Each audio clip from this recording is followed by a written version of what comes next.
नमस्कार फ्रेंड्स, मी विद्या. माझ्या चॅनलमध्ये तुमचं खूप खूप मनापासून स्वागत करते. आज आपण बनवणार आहोत healthy paneer pizza paratha with cheese with vegetables. हा पराठा आपण नाश्त्यासाठी किंवा मुलांच्या टिफिनसाठी पण बनवू शकतो. चला तर आपण रेसिपीला सुरुवात करूया. इथे मी गव्हाचं पीठ घेतलेलं आहे.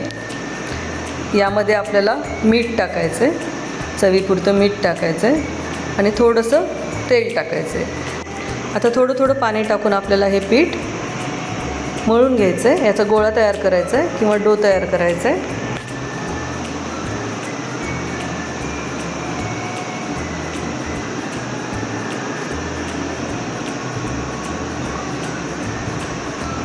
चला तर हे आपल्याला पीठ मळून झालेलं आहे.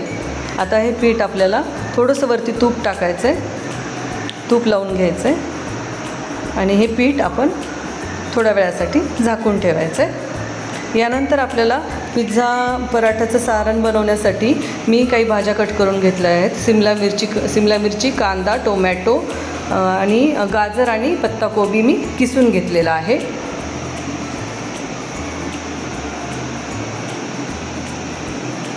यानंतर थोडंसं मी पनीर आणि चीज पण मी ग्रेड करून घेतलेलं आहे. आणि आता हे सगळं आपल्याला मिक्स करायचं आहे. जे आपण भाज्या कट करून घेतलेल्या आहेत, पनीर आणि चीज, हे सगळं आपल्याला एकत्र करून घ्यायचं आहे. चला तर मी कांदा, ज्या काही भाज्या कट करून घेतलेल्या आहेत सगळ्या एकत्र करते. सिमला मिरची, गाजर, टोमॅटो, पत्ताकोबी, हे सगळं मिक्स करायचं आहे. त्यानंतर जे आपण पनीर आणि चीज किसून घेतलेलं आहे ते पण यामध्ये टाकायचं आहे.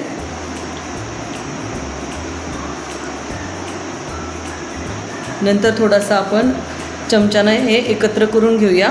त्यानंतर सॉस टाकायचा आहे आपल्याला थोडासा.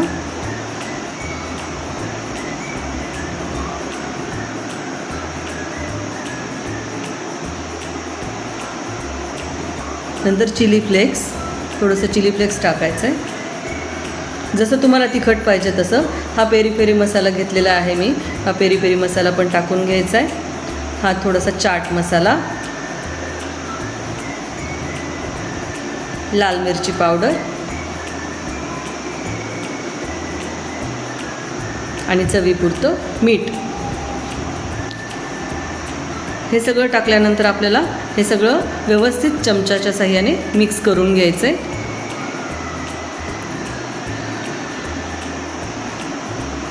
यानंतर आपलं जे गव्हाचं पीठ आपण मळलं होतं, गोळा करून ठेवला होता, ते घ्यायचं आहे. त्यानंतर ह्याच्यामध्ये छोटासा एक गोळा घ्यायचा आहे आणि त्याची चपाती लाटून घ्यायची आहे आपल्याला. चला तर आपण चपाती लाटून घेऊया. नंतर या चपातीवरती थोडंसं तूप लावून घ्यायचं आहे. म्हणजे काय, ही आपण भाज्यांचं सारण तयार केलं होतं ते सगळं आपल्याला याच्यावरती व्यवस्थित लावून घ्यायचं आहे.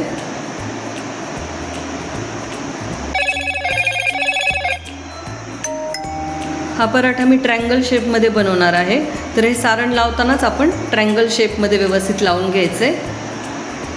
आणि आता ह्या ट्रायंगल शेपमध्ये चपाती फोल्ड करायची आहे आणि व्यवस्थित साईडचे काठ वगैरे व्यवस्थित करून घ्यायचे. त्यानंतर मी तवा ठेवलेला आहे गॅसवरती. तव्यावरती थोडंसं तूप किंवा बटर, जे आपल्याला पाहिजे ते आपण टाकू शकतो. आता हा पराठा व्यवस्थित आपण भाजून घ्यायचा आहे.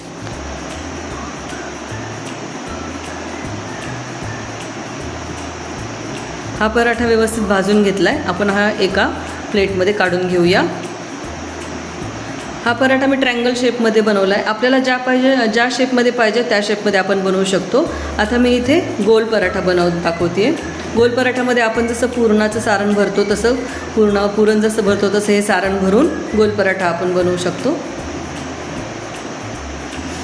हा गोल पराठा पण रेडी आहे, बघू शकता. इथे पनीर पिझ्झा पराठा आपला रेडी आहे. हा पराठा तुम्ही दह्यासोबत खाऊ शकता, सॉससोबत खाऊ शकता किंवा पुदिनाची चटणी पण याच्यासोबत तुम्ही बनवू शकता. या पराठ्यामध्ये आपण सगळ्या भाज्या टाकलेल्या आहेत. मुलं भाज्या खायचा कंटाळा करतात. भाजी खायची म्हणलं की नको आणि पिझ्झा खायचं म्हणलं की मुलांचं हो असतं. तर या पराठ्याच्या निमित्ताने मुलांच्या पोटात भाज्या जातात. भाज्या गेल्याचं समाधान आपल्याला आणि पिझ्झा खाल्ल्याचं समाधान मुलांना. रेसिपी आवडली असेल तर हा पराठा करून बघा. माझ्या चॅनलला लाईक करा, शेअर करा आणि सबस्क्राईब करा. थँक्यू. सबस्क्राईब करायला विसरू नका. नंतर भेटूया अशाच छानशा रेसिपीबरोबर. बाय.